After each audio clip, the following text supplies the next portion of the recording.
Hello and welcome to the official EstablishTheRun.com podcast. My name is Adam Levitan. I am one of the co-founders here at ETR. And on July 1st, we celebrated our 5-year anniversary since the company launched. And so we thought it would be cool to take a look back, take a look ahead, reminisce a little. For that, I am joined by a young man most of you likely don't know, but just know that if you enjoy ETR, it was because of a decision that I made. If you're angry about something, is a decision that this guy made. It is our fellow co-founder, resident suit, stiff, businessman, ETR CEO, Taylor Caby. Taylor, how's it going today?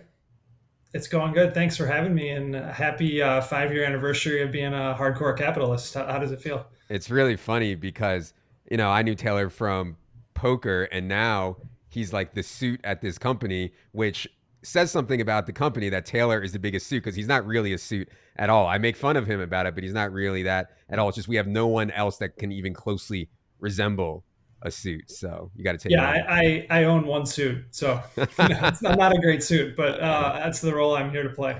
All right. On today's show, we're going to talk about the origins of ETR, what's going on now, state of the industry, sports betting. We have a bunch of good questions from you guys that we're going to get to as well. Let's dive right into 5 years ago.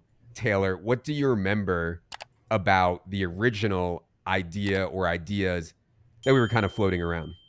Yeah, I mean, I know you and I had talked like 10 years ago when you were, I think, like first signing with DraftKings and working at Roto World at the time. And just, it wasn't anything formal. I was sort of just like, man, you like should be making a lot more money somehow. And I wasn't even sure if it would be with me. I didn't think it would be with me.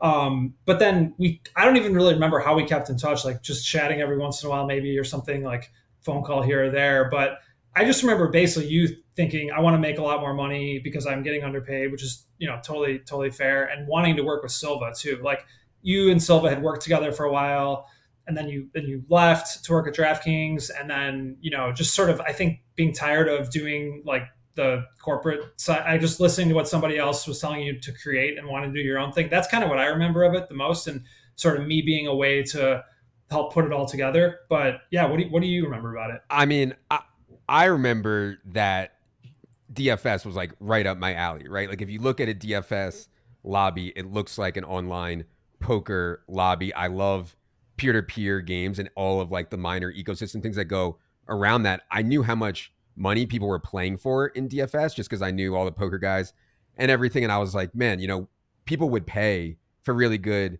information on this. But my original idea was not a website. My original idea was not dealing with all kinds of crazy things like a big staff and growth. And I was, Evan and I should get together on Friday night, talk about every single player, the outlook for every single player in every single game, and charge $100 for the whole season. That was my whole idea.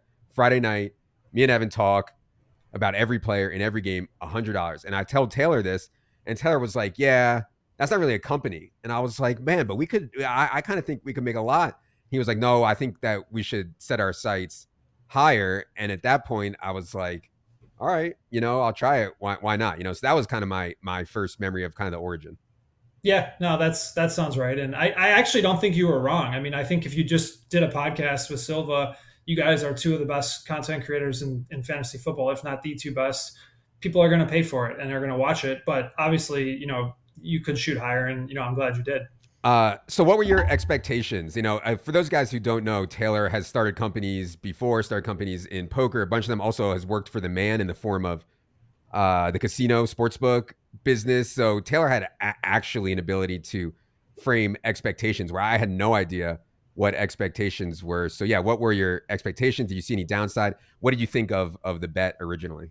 Yeah, I mean, the only thing that I knew for sure was that I saw no downside. Like downside was just like we started a WordPress website, like basically a blog.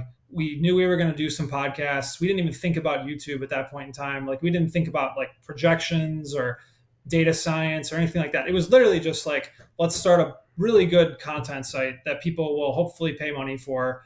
And there's no downside. I mean, by definition, there's no downside because you're not putting a lot of money in. You're just using, sweat equity, your own efforts to do that. And it was just me, you, Evan, and Andrew Wiggins. for the first, and then we hired some contractors and people that are still with us today, guys like Cody or Brandon Thorne or Thorman, and that it was a real small team for the first year, but I just knew there's no downside. Like, it was just like, let's see if this works. I kind of didn't think that it would be like a full-time thing for me for a long time, or maybe even ever. I just didn't know. But the most important thing was, like, I just wanted to do it. Like, I played DFS for a living for a while. I played poker for a living. I just liked kind of being around this stuff. And I knew, I didn't know you guys that well, but I knew you guys were amazingly talented. And I think if you just have a habit of putting yourself around really successful people and like getting in the same room, like, things kind of work out.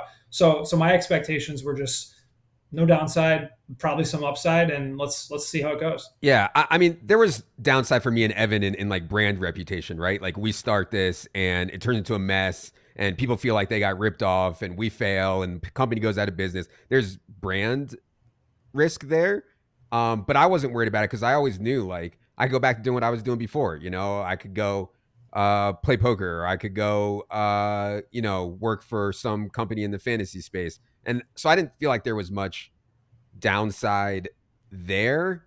So yeah, I think the biggest thing was convincing Evan to be in, and once he was in, he was all in. Yeah, it was just kind of, the rest is history. For sure. Well, my name wasn't going on the website, so I didn't have the brand reputation. I sort of slowly emerged from the shadows after things settled in. I'm kidding, but yeah, no, there's some reputation, but you guys do great work. I mean, as long as you do great content and great work, even if, like, you sign on in a bad brand and things go south, like, I think your personal brand will stay intact. And I think that's something that I've always just tried to take away, is just do good stuff, work with good people, and, like, you can always explain your mistakes, and, like, how bad can it be?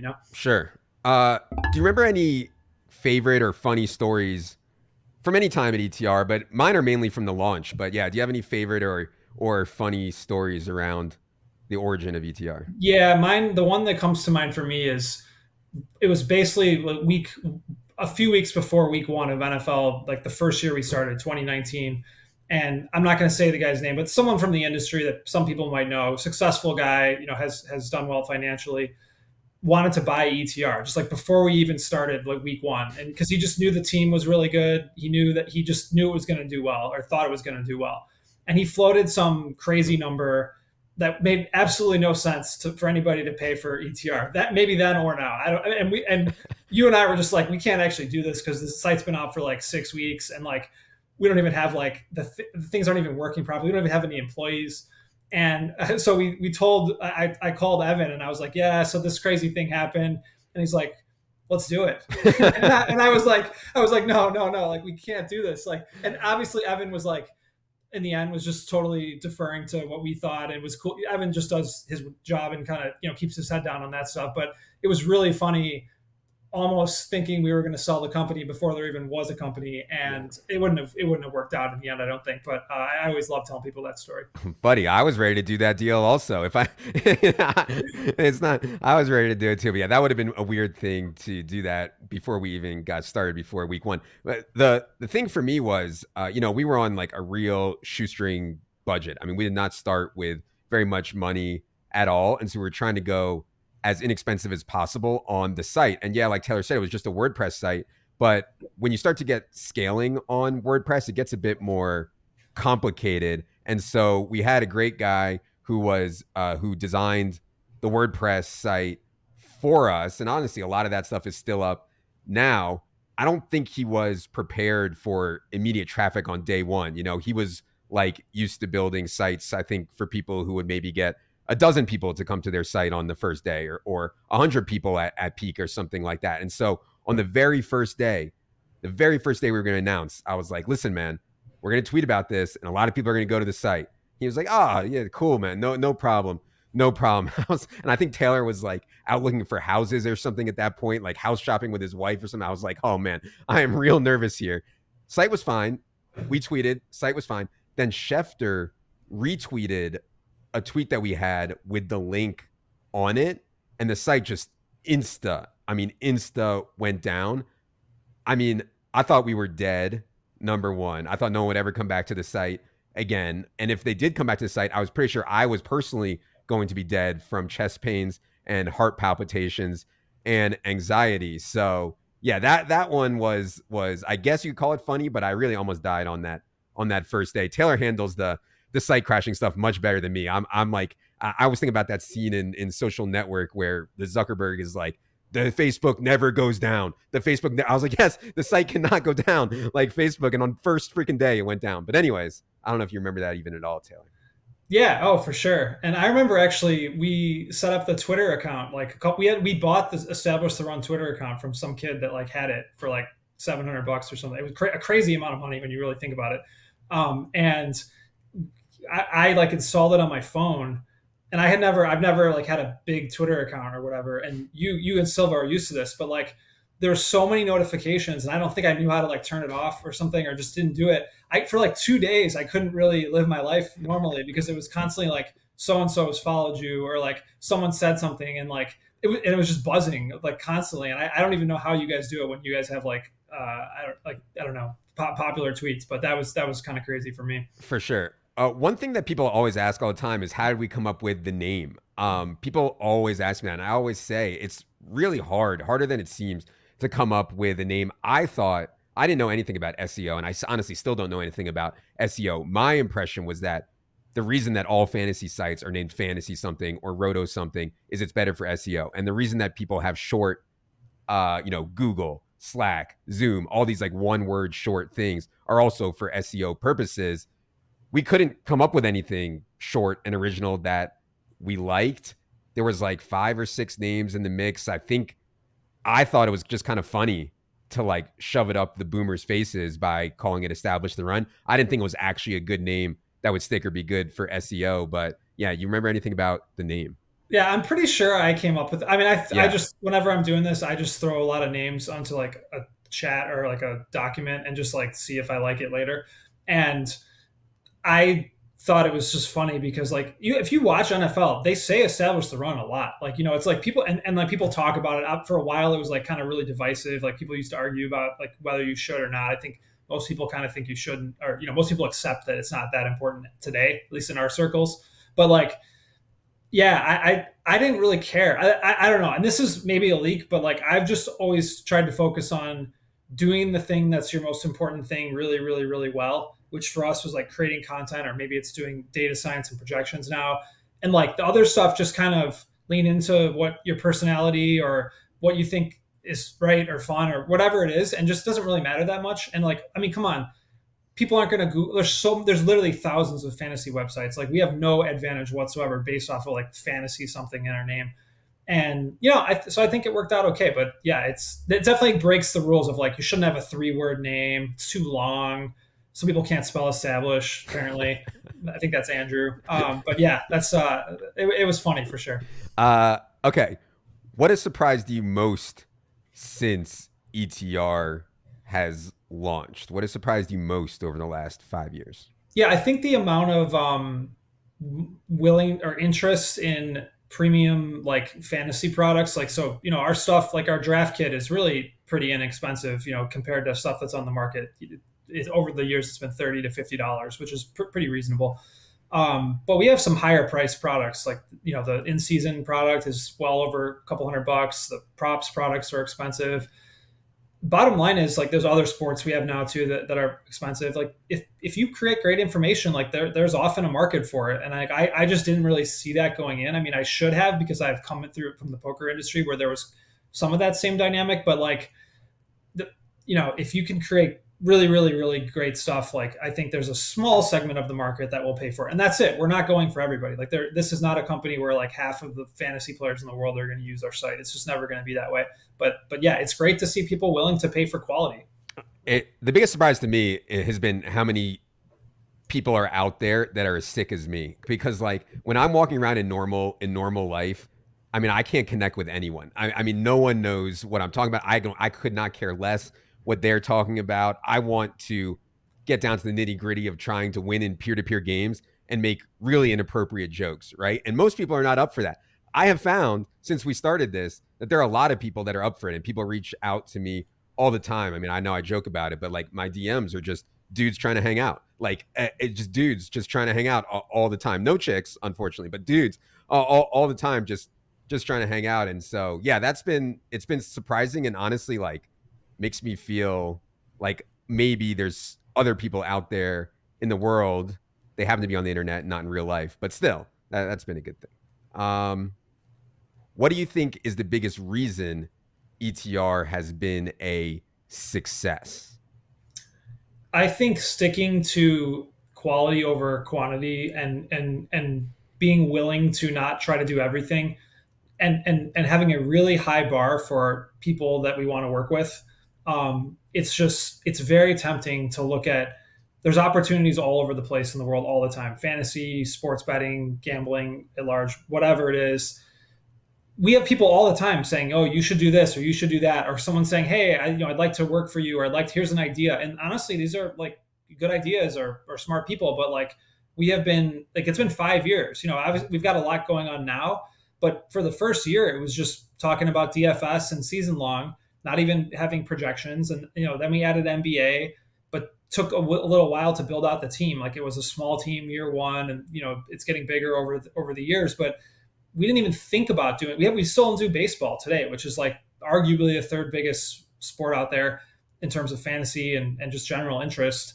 And it's very tough to keep that mentality over time. I think like you can say that, like I could tell anybody that, and then they're still not going to do it necessarily. And I think we've even made mistakes too of doing too much, even compared to, and we're trying constantly to be focused. So yeah, that's what I would say on that. Yeah, that's one of the biggest things I've learned through this whole process on the business side is I have a hard time saying no to people. People come to me, they're smart people, I like them, they have good ideas, and I don't want to be like, you know what, this is not a good idea for us. Thankfully, Taylor has no problem telling people that we have we don't have any room on our plate for this kind of stuff. I think that's a joke, but there's some truth in it too. I should say this: I actually do have a problem with it. I just try to make the right decision. I'm just programmed to like try to do the right thing, and like I feel bad. I mean, I'm not like a robot or something, but like I just, I've made so many mistakes. Like that's the thing. It's like I've done this. I started my first company when I was 20 or 21, and like you do it enough times. It's been 20 years, So you make enough mistakes, and it just becomes painful. So you just stop doing things. Yeah.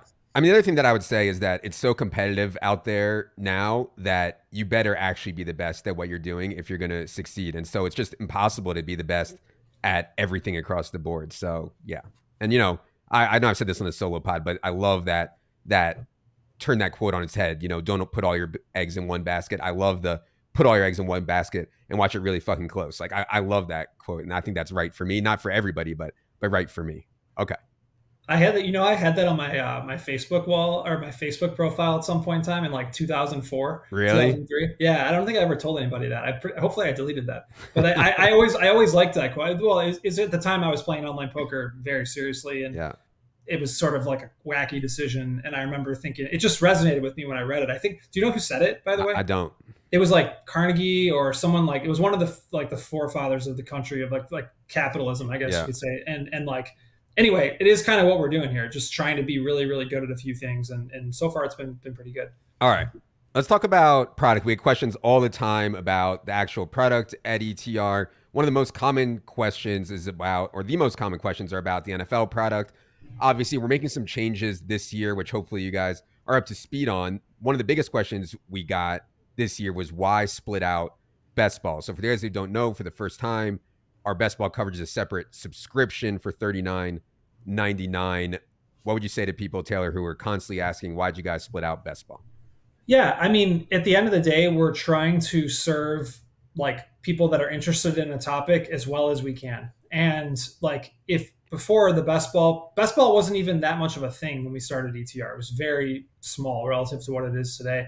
We threw some rankings in there because we knew people wanted it, and like over time, 5 years, people started using them. Like clearly our rankings are driving the market. Like when we put out updates, the market moves. Serious players are using them. Serious players are betting a lot of money off of them. And then we felt like, so number one, we were sort of undercharging for what we were doing. Number two, we wanted to create a product that we could like stand behind and like build over time. So we could add, content associated with the rankings and really have like a separate thing that we say, hey, this is all the great stuff you're going to get. not just bury it in, a product that half people didn't even know it was in there. I think. Mhm. So I think it's really important for us that like over the next few years we add, so not only do we have great rankings, not only are they formatted for all the sites, we have people providing content that goes along with it. Cause like, you and Evan, Evan's focused on season long, more at this time of the year. You're doing more best ball than you ever had before, but like you got other stuff to do as well. And I think like it's just important to have content for best ball that we really kind of fell behind on for a couple of years. Well, and my thing is like, listen, in season long, yeah, you can play high stakes in season long, but most people are not playing high stakes in best ball. I mean, people were/are using our stuff to play 4, 5, maybe even 6 figs in best ball, and so yeah, I think the decision to split it out and dedicate more to it, more resources to it. I mean, it is expensive to create the kind of rankings, data science content that we have there. So yeah, I think it's worked out for sure. What about season long changes? So something that people say to me all the time is, "Yeah, I love you guys, but you only care about DFS and best ball, and you're not in tune with the season long stuff," which I know is not true, and we do cover season long, but the brand, and that's probably my fault, honestly, because I was way more focused, am way more focused on DFS than season long, and so the branding kind of went along with that. I think people didn't realize that we were covering season long a lot, but I do think that it's important for us to cover season long better. What do you think about all that with the people saying you guys don't cover season long enough, et cetera, et cetera? Yeah, for background, Adam and I have probably argued at least 10 times about like whether or not it's true that, because like he hears all the time. People are like, you guys don't cover season long. And then we survey people that subscribe to our products and are like, do you know we cover season long, or how do you feel about it? And they're all like happy with it, or not, I shouldn't say all, but it's like overwhelmingly like, pretty satisfied or at least aware of it. So I can't, but like publicly, we're associated with like DFS, player projections, player props, sort of like the more hardcore things. Whereas there's guys out there that create content for season long year round, and they're like season long bros, So it's kind of hard for us to, I think, sort of perception wise, stand up to that. And I think like at the end of the day, it's just important to put out a really good product. Now, we've hired, additional people, including John Daigle, coming this year, for specifically for season long. We're building a season long fantasy trade calculator, which I'm actually super excited about. I think like people talk about trades all the time, but it's like there really aren't great trade calculators for season long. For dynasty, there's a lot of them. Ours has been great so far, but the season long trade calculator, and then doing rankings, like real rest of season rankings for regular, 1 QB format and 2 QB formats, so that can feed into the trade calculator. I think that's a great product that people are really going to enjoy using this year. And then in addition to that, just more content. So I think people will be pretty happy with it. Yeah, and to be clear, this we're covering season long, not in a separate product this year. The season long we're going to cover from your draft from now until week 17 as part of Draft Kit Pro. Now, the other argument that I had with Taylor is that if we are going to cover this, my God, we should be charged for cover this from now through the end of the year. My God, we should be charging more than $50 a year. I mean, we're working from, a month ago until week 17 on our season long, and it is $50 for the entire year. And Taylor's rebuttal is always, yeah, season long is not that high stakes. It's not like DFS. Most people who play season long are playing for 100 or 200 at the most, 300 or 500. They're not in there for 4, 5, 6 figs like they are in DFS and best ball, and therefore it should be 50 for the whole year. I still disagree, but yeah, what do you think about pricing and then the whole season long market? Well, just let the record state who the guy is that wants the lower price versus the higher price. But yeah, I think that it's fair. I operate, my belief in business is just to be fair, and that includes the people that you work with or the people that are customers of you. And I think like if you look around and you say, is the customer getting a fair value for $50 for all the stuff we're doing? I think absolutely yes. Like honestly, I think it's a very good value. So you could argue, well, you should charge more money, but I think it's important to also just to not always take every penny you can get out of any sort of transaction you're involved in. And maybe over time the price goes up, but like ultimately, so many people have come in for that season long product for like 30, 40, $50, whenever it was priced, and they really like it. And then they go, man, these guys do good work. Like maybe they're the guys that I should check out if I'm looking to play DFS, or if I'm looking to bet props, or play golf DFS, whatever it might be. And I think like showcasing the quality of the work that we do is very important. And I would say this to anybody who hasn't tried out any of our products, like that's a low cost way, relatively low cost way to try it out. And if you like it, then maybe there's some other products you might too. For sure. Okay. Let's talk about DFS for a second. I know you played DFS professionally. Obviously, both of us have been in the DFS space for 10 years now. What is your take on the current state of the market in DFS? Yeah, I don't think I have a super insightful take other than clearly like the projection. Like there's, in my opinion, there's like two parts to being good at DFS. Like having good like player takes essentially, which is like projections, like how well are the players going to do, and then how do you given like ownership and how popular players are going to be, like how do you actually put the lineups together, which is where simulations or software tools, things that can like do analysis on like how these like players interact together work. And the stuff that's out there is just pretty sophisticated right now. The projections are better than ever. We track our accuracy year over year, and it's just gotten consistently better, and it's very good. And we're not the only ones. There's lots of people that do good work. And on the simulation side, that's why we launched the solver, so that we could actually create products out there that would help people just beyond projecting how well the players are going to do. So it's hard. So my take is just like it's hard to make money, but it's possible, and we're going to be there to support people. And in terms of like, are people going to quit playing DFS to like go bet props, or just because it's too hard? Maybe, but like let's face it, DFS is really, really fun. And if you like fantasy sports, you like the NFL, I think there's no better way to like just really nerd out on it. And like you can play for small stakes, you can play for big stakes, you can play short slates, you can play showdown, you can play pick 'em, you can play all these different types of formats. Yeah, I just don't think DFS is going anywhere, and I think it's a great place to be for us. Oh, I mean, I still love playing DFS so much. And I actually think in NFL, I don't know what your take is, but I actually think in NFL that people playing single entry, three max tournaments, they make a few lineups every week, even if you don't have the most sophisticated tools, even if you don't have the most sophisticated projections or ownership, like you're not getting it in that bad if you have like some loose semblance of how to play DFS and play DFS reasonably. It's in NFL, it's not. I don't think you're getting it in that bad. It's just so fun, also. So, yeah. Oh, 100%. I mean, and I'm obviously talking my book, but I really do believe if you have an ETR sub, which is gonna like not even a significant percentage of the field even has one, or at least the actual entrance in the field, you're going to be in reasonable shape, assuming you put the effort in. Now, are you going to necessarily make money? No, of course it's not that easy, but you are in position to compete and to be competitive. And yeah, again, that's ignoring the fact that it is just fun to play DFS. And this stuff like that's the great part about NFL too, is that like people know the players already. You don't have to do a bunch of research to even figure out who these guys are. You're going to watch the games.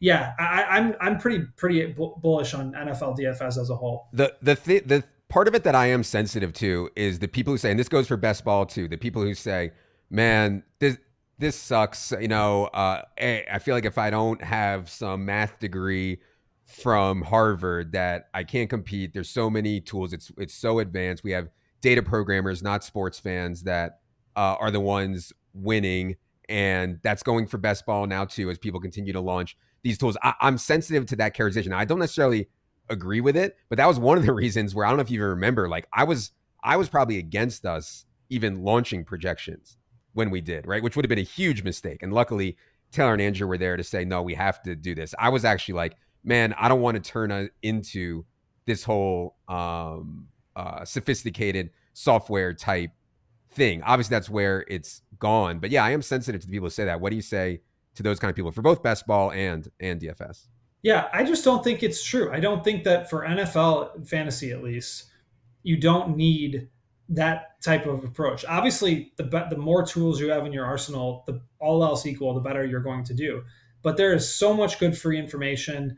There's a lot of like, I guess like high leverage situations where if you're just smart, you pay attention and you look. It could be as simple as like you're watching there's a showdown game or a Monday night game going on or something, and you think a player is going to be a lot less owned than the projections say. That's an edge right there. If assuming the projection is right, or you just think like the market is really low on a guy. You don't need a sophisticated approach just to think the other players aren't going to pick this guy a lot. Like that's like somewhat simple. It's not anything based on like data science or whatever. Or willingness to take players that are underperforming. This edge is a little less in the market because I think people are smart enough to know bet on player regression and stuff like that. But like I guess yeah, I do think for best ball, there's this. I think we're going to get into some best ball questions a little bit later. I'll go into that later, but I do think there's a real debate as to like how much these tools and stuff hurts the perception of the games. But I want to touch on that a little later. Yeah, for sure. Okay. We gonna get questions all the time about sports betting, right? We're inundated. I mean, absolutely inundated with people asking us to cover sports betting more. Why don't you guys tell us who's going to cover on Sunday? Why are we not doing? I have my take on why we're not doing more stuff like that, but why? And people have probably heard that from me a million times. From you, why are we not doing quote unquote more in sports betting? Well, first of all, it is just hard to do credible content on sports betting. I mean, it's hard in the sense that like let's just say we have like a really sharp take, and we think that a certain team, the Bears, are going to win more games than they're predicted to. Let's just say that we thought that, and we started talking about it. Well, let's just say we're also smart enough to the market knows that we're smart and they start paying attention to us. The line moves like not instantly, but very quickly. If a smart person is saying good information, so then by the time 99% of the people consume the information, it's actually not true anymore. It's like, yeah, the Bears were good against what the line was 2 hours ago. Okay, great. Now what am I going to do with that information? It's like really nothing. So the best sports betting information in terms of like entertainment quality is from entertaining personalities that are fun to listen to. It's like, wow, I like hearing this guy talk. He's got some takes. I'm going to ride with him. And by the way, his takes don't move the market. So like I can just show up 10 minutes before the game, fire off, $20, and it's a fun sweat because I'm riding with the guy that I think is cool. And that's not our lane. Like people might like us, but like we've built our entire brand on like really trying to put out the highest quality information out there. And like if we have it, which I think we do in NFL and NBA player props, it's better monetized in that in the subscription product that we have, that we actually are giving out either projections or picks. And otherwise, like just doing content or doing lots of other, sports, I guess just doing sports betting content, it's really hard to do. So we've tried to stay in our lane in terms of just sticking to stuff we know we can put out a great product on. Yeah. I mean, winning in sports betting is in the sides and totals in major markets is so difficult. Like either it's the most uninteresting content ever. In other words, the sports betting content that I see that actually quote unquote wins is the line is X at some square book like MGM or B365 or DraftKings or whatever, and it's a point different at Circa or Bookmaker or whatever, and then you just take that line, right? Because it's a point off. Obviously, the square book is not getting the same kind of action that the sharp books are. That's not interesting content to me. It's freaking boring, and also it generates like 2% or 3% or something like that. It's just not fun, and it's not the way that I personally like to gamble. I much prefer the peer-to-peer stuff. The second thing is that like if people actually tracked, if these clowns on Twitter or wherever else they're giving picks or something, if they actually tracked very closely how they're doing, I mean, they're all just getting buried in the long term, just getting buried. And so it's just, I am not up for it. I am not up for putting my name on something that's losing. And I understand that people sometimes still want that. It's entertaining. We'll probably break close to even or something because that's the way it is. But I know it's not plus EV. I wouldn't bet it myself. I just can't do it. I just can't. So I do think you should keep an open mind too. And this doesn't really have anything to do with ETR, but there are people out there all the time that do have an edge. For example, when we started, like, you and Evan had built up your reputation, but you were just nobodies for a long time. That nobody knew who you were or what you were saying, and then eventually people started following you because you had good insights, and they respected your opinion. The same thing is true in prop betting or sports betting. Like people will put out picks for free, and then ultimately the market figures out that this person is really smart, and they start moving the lines. They get partnerships that come from that, or they start doing a paid service, and then maybe they lose their edge, or whatever happens over time. But like I guess what I'm saying, if I was out there trying to figure out how to win at sports betting, like day in day out, I would be tailing, not betting, but just tracking as many people as I could, reading and making notes down when I thought somebody was smart, and just not discounting that nobody has. Yeah. I'm not saying you're saying that nobody has a smart take, but there are like a very small minority of people that you really, really want to pay attention to. And that's kind of the game now, figuring out who those people are and listening to them and learning and before the market learns. Sure. But about NFL sides or NBA sides or NFL totals, I'm not sure that I would ever get there on that. Where I do think that if I was going to do it, if you told me that you have watched and studied and modeled every single Ivy League basketball game for the last 5 years, and you're only going to bet Ivy League conference basketball tier, that I would be interested in. You know what I mean? But you tell me you're going to beat NFL sides over the course of a 10-year span, I'm just really skeptical. Like really. Well, yeah, the 10-year span's a really long time, but like there's rule changes, there's angles like for specific coaches or teams. Like I could easily see somebody who has a unique insight into the game, perhaps like coaching. I remember, I'm sure it's still a factor today, but I remember I knew that NFL coaching when this is like 5-7 years ago, when like some of these young coaches were coming in that were just clearly like leaps and bounds better than like the old guard, and like teams would just do so much stupid shit, like the fourth down stuff and timeout usage and things that you could like objectively, like any moron could watching the game could be like, wow, that was not smart. And like just betting on the coaches that were smart, I think was an angle that was easily, like, you don't have to be that like sophisticated to know that. I can't quantify that, but like there's stuff all the time like that I think if you're paying attention, I think you'd be wise to pay attention for. I think it's just a mistake to like rule out that like nobody can beat NFL sides and totals unless they're like been doing it for 10 years. But that's just my opinion. Yeah, I do want to talk about props some more, but we'll get to that in the listener question portion of the program. The last thing on sports betting, though, we got a ton of questions from people about limiting. I'm honestly exhausted by talking about this. I'm honestly sick of talking about this. I'll let you talk about it. I don't know if you want to say or not what you were doing before ETR, but like we got a million questions like this from Daw Bets. He said, do you think sportsbooks should be able to limit bettors based solely if they're winning? So I'm tired of talking about this. Go ahead. I worked at a regulated sports book, Rush Street Interactive, for a couple of years before ETR, but prior to that had no experience in like regulated sports betting or anything. The one insight that I want to share that I think I don't see very often is that you have to take a step back and look at. It's not about what I think. Like what I think is completely irrelevant. Like my opinion does not matter.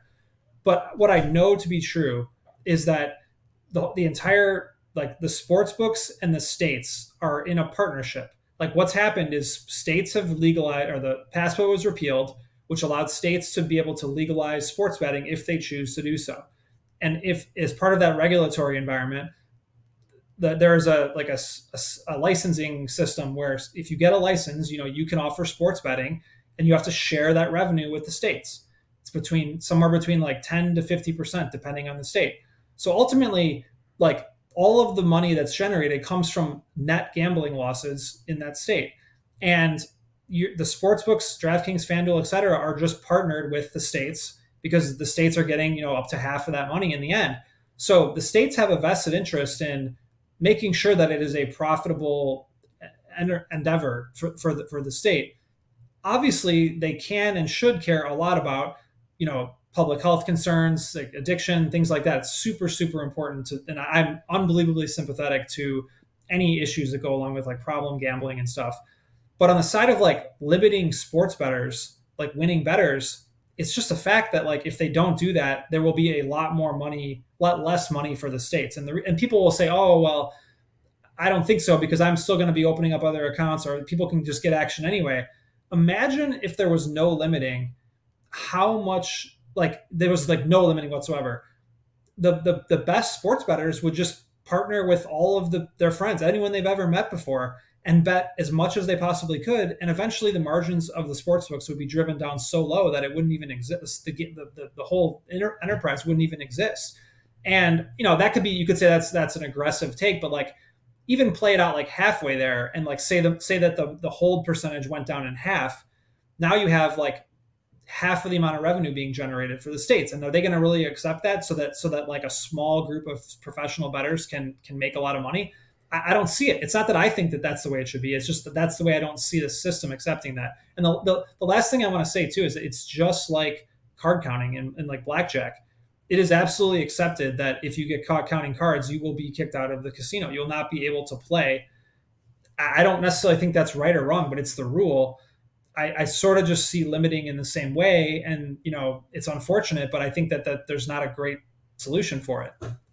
Yeah, it's just to me what rubs me the wrong way is the marketing, right? And I hope that we get to some regulation on that. I'm sitting here with my kids, 10 straight commercials during the NBA games. Come win at come win at my book. Come win. You're gonna, look at all these winnings. If I come win, you're just gonna kick me out. It's over, right? So they should not be allowed to market like that, right? I mean, that's crazy. And my other idea is just, and I know there's problems with this, but most people don't want to bet more than 100 or 200. Can we just give everybody 100 or 200? And I understand that that's like a slippery slope and everything, but if you just gave everyone 100 or 200, there'd be so much less bitching. 99% of people don't want to bet more than $200.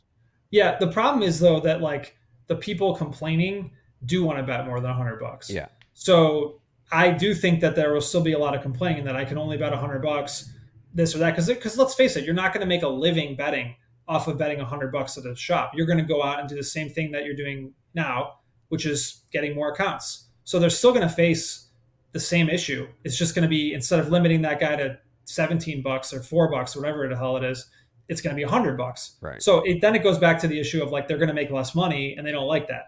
So again, the marketing side of things, completely agree. I mean, they shouldn't be saying things that are not consistent with what the reality is. I mean, it could be a disclaimer.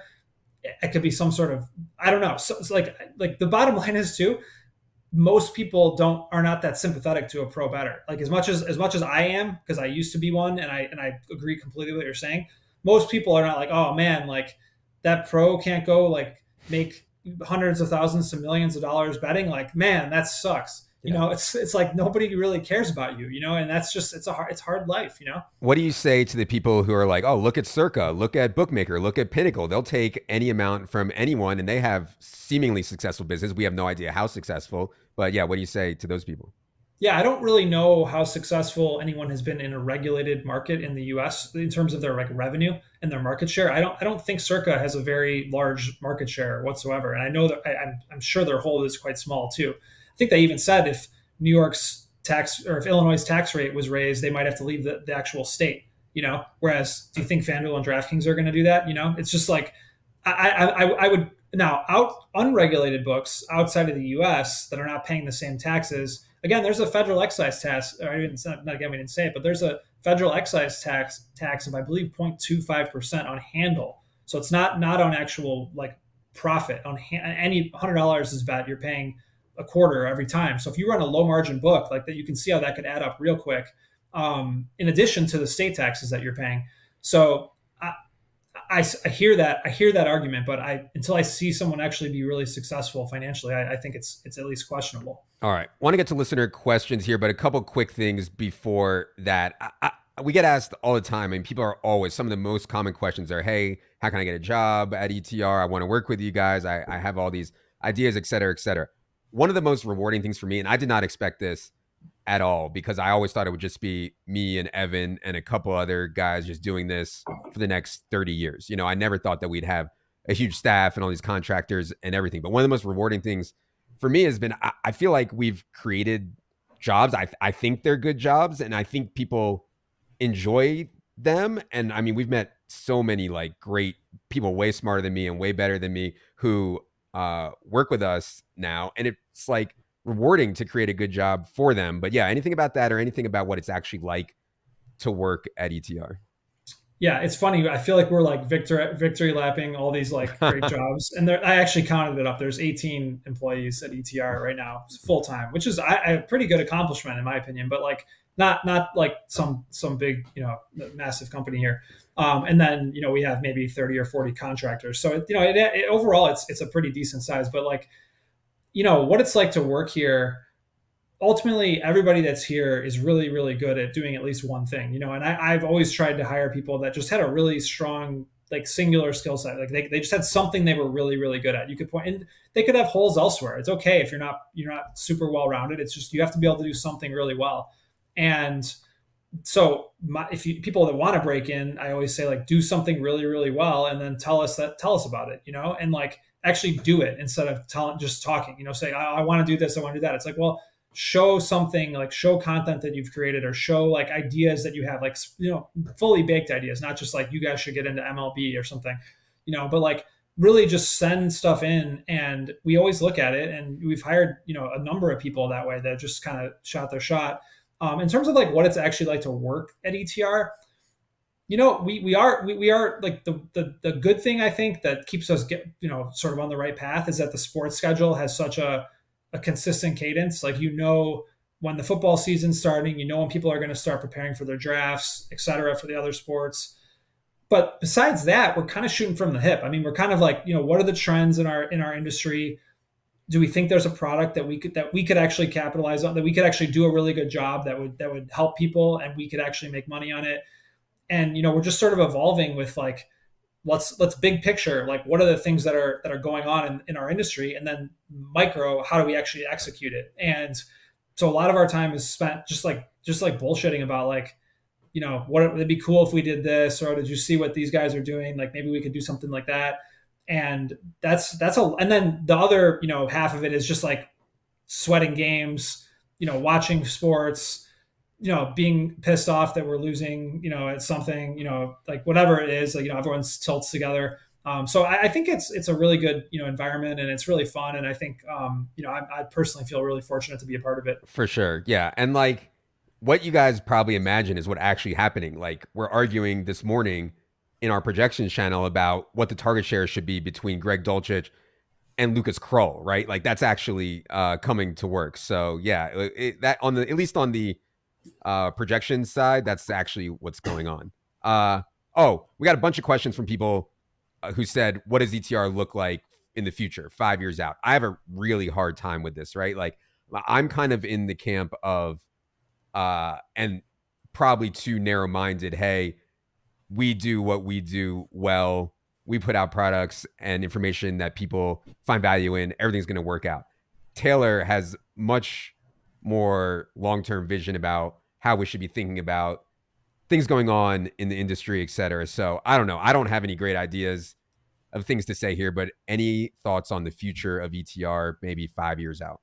I don't know. What is my vision? I don't think Good I've question. articulated 5 years out, or even thought through that. But like, I know as long as you stick to the North Star of like a really, really good brand that cares about people, that like wants to do the best information or products within the industry, it almost kind of takes care of itself. Like you just have, like I was saying earlier about like following the trends and paying attention to what's going on. Just do the stuff that's happening really, really well. And that's going to keep happening. I think one thing I've been thinking about a lot is that it's really hard for people, don't understand how hard it is for like Adam and Evan and everyone really, but especially you guys who have like really heavy workloads. You're on camera all the time, which doesn't seem like that big of a deal, but like it is a stressful thing to be like preparing for podcasts. Like people don't know how much work Adam puts into like all these podcasts, and Evan in like researching and just like following, people that listen to the content, like, oh, he always just knows like what such and such person was saying on their podcast or who was tweeting. That means you have to pay attention to all that stuff. And like, this is something they've been doing for 15 plus years. My take is like, how do you keep these people fresh and happy, and like, and what if they want to take some time away and step back and not grind as hard? And so that's why we've built up a team behind them, both in front of the camera and behind the camera, that are really talented. And like, you see these projections, I think at the end of the day, people want good information, and like they want Adam to be delivering it. And like, talking about it. But if someone else, if Adam was like, hey, I got to take a week off, but these projections are solid, I put together the team, you can trust what they're saying, that's okay too, So it's sort of trying to put like a full team behind these guys that everybody knows and loves, and have some like, I guess, just a better built, more built out organization on that side is something that has been on top of mind Yes. for me, and we've been doing it for years. But like that should not be like sort of like explain that's a hard thing to do. It's not something you can just snap your fingers and it happens. So like that's something that I think is maybe a little underappreciated out there. Oh, 100%. I think it's important that people realize, like, yes, I deliver a lot of this information. I am not the one creating a lot of this information. We have people way, way, way smarter than me, and I understand that people like when I give them the information. They like the way I deliver it, but the information is going to be there regardless. So yeah, I think that's well said. The other thing that I would say about the future, one thing that I've learned is just stay in the game, man. I mean, I was ready to give up on all this stuff, and then DFS happened, right? Like I was ready. You would not be talking to me right now. I would be, at some stiff firm trying to gamble on stocks. I would not be here talking to you right now if DFS never happened. But I stayed in the game long enough. DFS happened. Then we stayed in the game, and best ball gets real popular. We stayed in the game, and betting, gets real popular. You just never know what's betting gets legal and popular. You just never know what's going to happen next. And like that's even happened to me personally. I was there for literally when poker got popular. I was there literally. I was one of the first people to tweet about fantasy football on Twitter ever, and just kind of falling into the right spot and staying alive long enough to kind of be there for it. Yeah, and that's the thing. You just have to have that mentality rather than, oh, here, I'm going to make a plan for the next 5 years. I have never operated a business that way, and I don't think I ever will. And I like to just take it as it comes a little bit. And but we're gonna be here is the bottom line. All right, let's get to some listener questions here. Got 7 ones. First one from Thomas Fuller. He says, "Do you enjoy business more than playing the games, or do you just view it as the ultimate game?" I think that's a good question for you, Taylor. I have some thoughts too, but yeah, what do you think about that question? Yeah, I just like to win, honestly. So I think I try to put myself in a position where I can be a winner at whatever it is that I'm doing.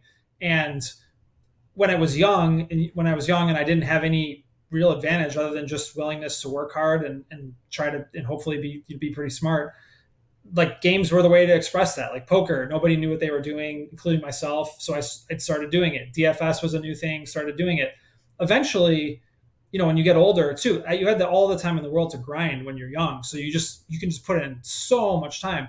But then as your career progresses, you're sort of relying a little more on your wisdom and your knowledge as opposed to like, you know, putting in like effort day in day out, like in terms of like blazing a new trail and like in like strategy and something, or actually even just competing. It takes a lot of effort to compete in a game like time.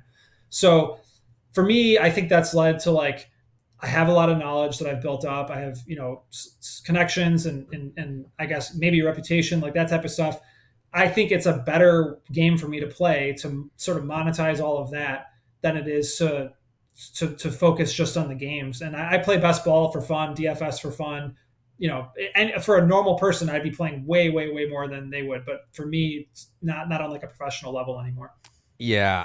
One thing that I've learned is I used to think when I was playing poker, I used to think that high stakes poker was the highest stakes stuff in the world. I was like, man, one day I'm going to play in Bobby's room. One day I'm going to play, 200, 400, no limit. It's more money than imaginable. I realized that is peanuts compared to the stakes in business. It's just, I mean, so much higher, and the ceiling is so much higher. That said, to answer Thomas's question directly, do I enjoy business more than playing the games?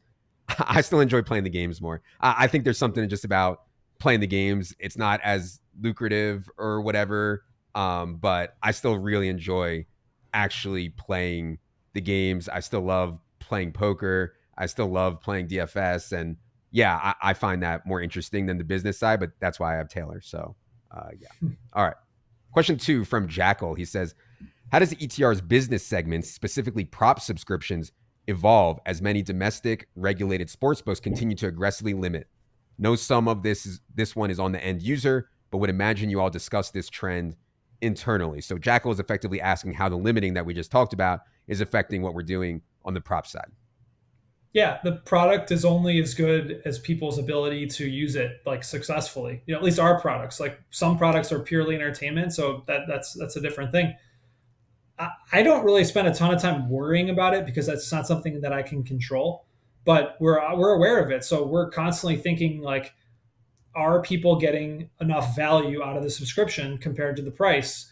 And like ultimately, it's sort of like a cycle. Like if people get limited because our bets are winning or moving the market or whatever the reason they're getting limited, and they can't play anymore, then that's not good for us. But they might tell a friend, well, hey, this thing was so great I couldn't even bet anymore. Like that's a pretty great marketing tool. It's like you can't play on the sportsbook anymore for somebody else might find that interesting. So far, it hasn't been too much of an issue, and I think ultimately, if like a lot less people can bet, it would follow to me that maybe the ones that can are able to bet are the hardcore, higher stakes players and might be willing to pay more. So maybe the prices would go up in that instance. But ultimately, worst case scenario, we just stop doing it, and I think it's that's very possible that it happens. Yeah. I want to be clear that for anybody that doesn't know, our props subscriptions are only weekly subscriptions. You do not sign up for a month. You do not sign up for a year. It is only for the week. And if you can't get down or whatever, your account gets limited, you can just cancel. Just cancel. You can't get the bets, or you don't think we're winning, whatever. Just cancel after a week, and that's actually like relieved a lot of the pain and stress and heart palpitations that I get, is knowing that people can just cancel after a week.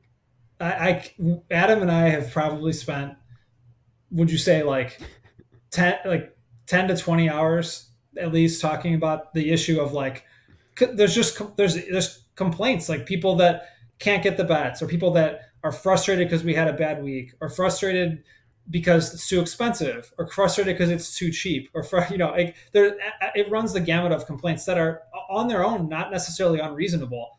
And balancing all this, and like that's one of the reasons I have such great respect for Adam, is because he truly cares deeply about, like, if he, whether his name's on it or not, if he's a part of it, he wants it to be like a great product, and he doesn't want to let anybody down, and like it's hard, it's very hard. So this topic is like, we think about it a lot in terms of like, does it affect us, but like we can't do anything about it really. So it's just sort of like, yeah, I don't know, what do you think about that? Yeah, for sure. And like, bottom line is, our products, all of them, not just props, are not for everyone, right? It is for people trying very, very hard to win, serious players. And on props, I think that goes, up even more to the people who are, semi-pro or professionals or whatever. So yeah, I think that's said. Oh, But one thing on this real quick, like, it's so refreshing. I know I'm like patting myself on the back because it's our company, but like it's refreshing to me to be a part of a company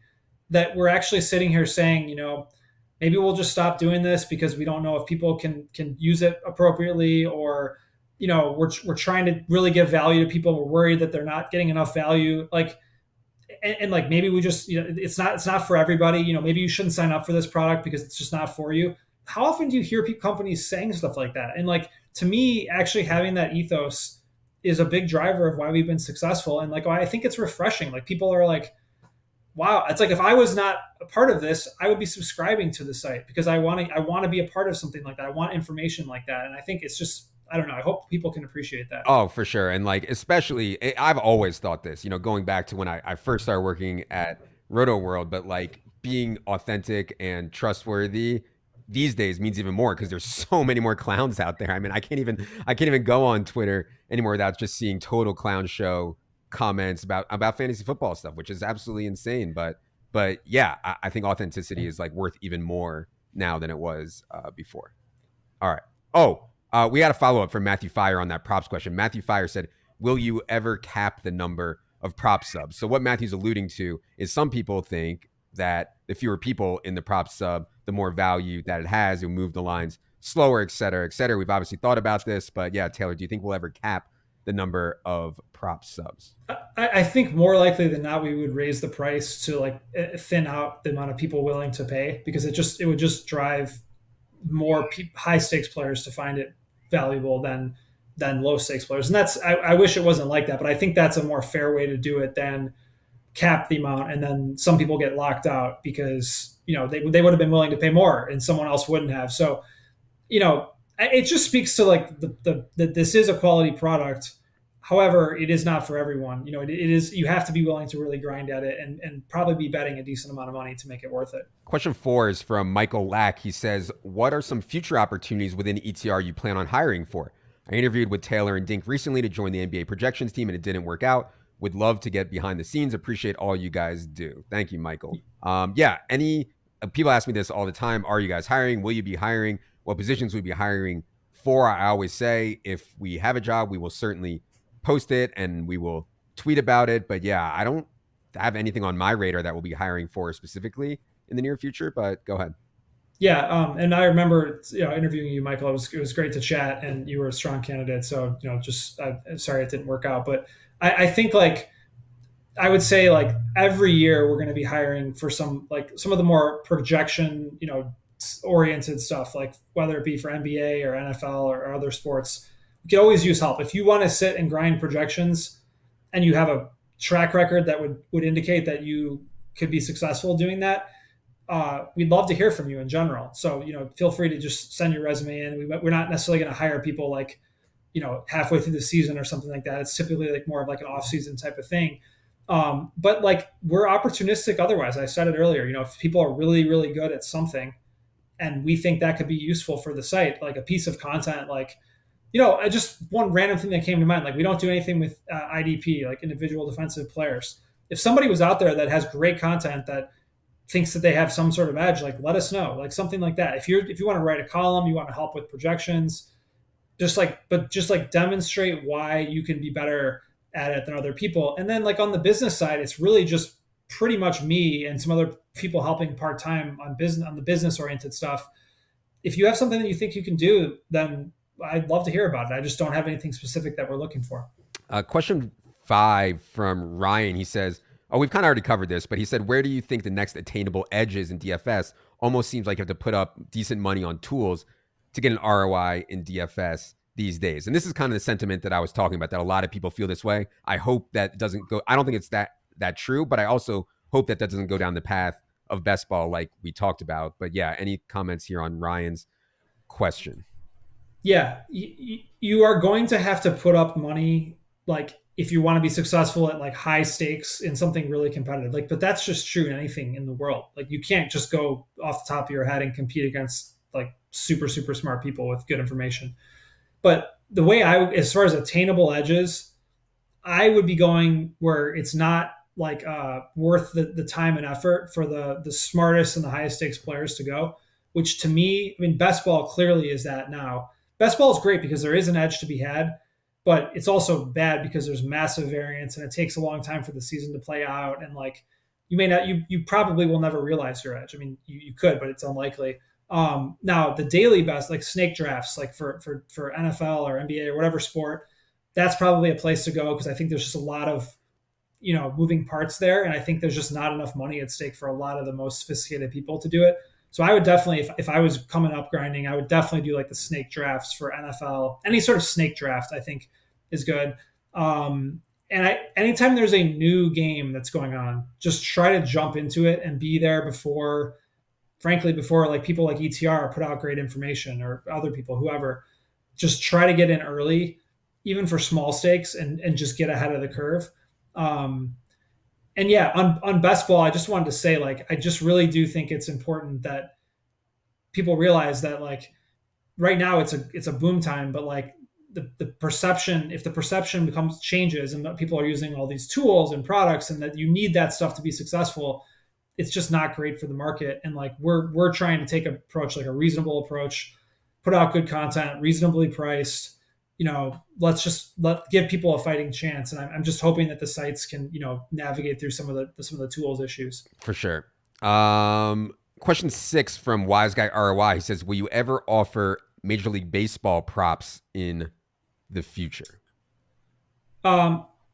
Maybe. We don't have any plans to do it. If we felt like we could cover it really, really well, if someone, like, we could partner with somebody that was great, maybe, but it's not on the radar. Last question to do today comes from Julian. He says, what do you think best ball's max reaches? Is there more room to grow? Do you think that Best Ball Mania can eventually get to 1 million entries? What do you think about the future of best ball?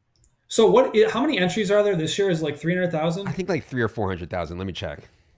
So I looked at it like last week. I think it was around there. So I would say yes, it definitely can get to 1 million entries. Like that seems very very likely to me. Um, I would say that like there's two things I'm really bullish on. Number one is just best ball. More people are going to want to play best ball drafts. It's just really fun. It's a great way to get ready for your season long draft. It's quick. You know, it's affordable. If you want to play for small stakes, you can. It's just I think it will grow a lot. The other thing I'm really optimistic about is like these season long betting pools. You know, where like you can just pick like you do one pick a week, or you do against the spread. You know, three like super contests or whatever Hmm. those are. Those things like are so fun to play in. Like and like people play it, you play it with your buddies, like you know you talk strategy. It's not that hard to play. You know, you can be competitive even if you're just kind of having you're just going off the top of your head. So that stuff, like I think there should be a national contest that's like $10 million to first place, and like I just can't believe that won't eventually happen. So I guess if I was kind of coming up looking for grinding an edge, I would definitely be looking at that way. But back to best ball, yes, I think it's going to Yeah. grow a lot. I misspoke. 672,000 entries for Best Ball Mania this year, and it's on pace to fill early. I mean, people are smashing the Best Ball Mania already. So yes, I think million is, I mean, well, within maybe next year, as soon as next year. So yeah, absolutely massive there. And on the other stuff, the culture of our society is everyone's put up a little to win a lot. So put up a little at the beginning for a super contest, for a survivor, for their Calcutta, whatever it is, and then sweat it the whole year and try to win a lot. That model to me is like going to be very successful. I don't know how lucrative it is for the sites because you're only raking people once a year, but it's still a really good contest, you know, to run those kind of things. I think it's a terrible business, but I think it's a great like product for Yeah. customers, and it's a great like way to get people to sign up for something. And I mean, I just feel pretty confident DraftKings or whatever the sportsbook wants to do it will be the leader, because they'll just do it and you know not worry about making money and just get people onto the site. You know, so um, I don't know. I'm just excited even talking about that. The idea of playing those games just sounds really fun. Yeah, and they're out there right now. They're just not as big as Taylor's talking about. There's certainly the super contest type stuff on a bunch of sites and big survivor pools, et cetera, et cetera. All right. This was fun. I know this isn't the normal thing that we typically do on this podcast, but some people, not everyone, but some people I think enjoy kind of a peek behind the curtain. So hopefully you enjoyed this. Taylor, I don't think you want to be found, but if you do, you can tell the people where they could find you in theory. Yeah, it's in theory you can find me on Twitter, and I sure give me a follow. I don't tweet all the time, but every once in a while I have something to say. But yeah, really appreciate you know anyone that's subscribed to this podcast or ETR. Like it's been a thrill to be a part of it. So appreciate you guys following along, and I'll be following along too. For sure. If you go to my Twitter, I put up a note. Hopefully, you guys all got to read it, but we are very aware and grateful for the life and job that we have. And it's all because you guys are willing to give us a shot and not just give us a shot, but actually open your wallet and actually find value and continue to open your wallet, which you certainly don't have to do. So, been an amazing 5 years.